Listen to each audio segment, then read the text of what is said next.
on books. Books.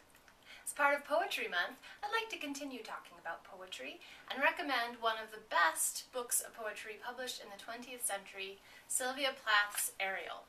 Now, I say this not because I'm a depressed 20-year-old girl whose soundtrack in her 87 Dodge Omni plays only The Cure and The Smiths.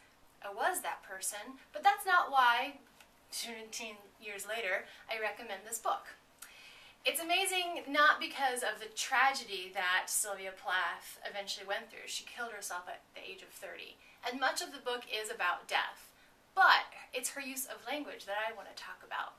And so we can separate her biography from her work. The first poem is called Morning Song and is about being a mother. Love set you going like a fat gold watch. Her language makes you have to pay attention to it in order to say it, running T's into G's. It draws attention to itself also through its use of rhyme. She used a lot of free verse, but it was free verse flesh on a formalist bones, so that it was rigid and in control while still spiraling in terms of its content.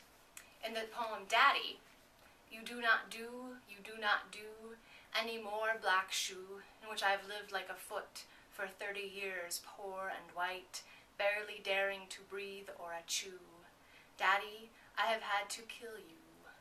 So you notice the oohs? There's a lot of those, but they dwindle through the poem. But every time there's more, that another one comes up, your attention's drawn to it, because there was so much repetition in the first part of the poem. Poetry, poetry, poetry. But I highly recommend Sylvia Plath's Ariel, not because it's depressing, it is a little bit, but it was incredibly influential work in the 20th century, and many poets have tried and failed to achieve what she has.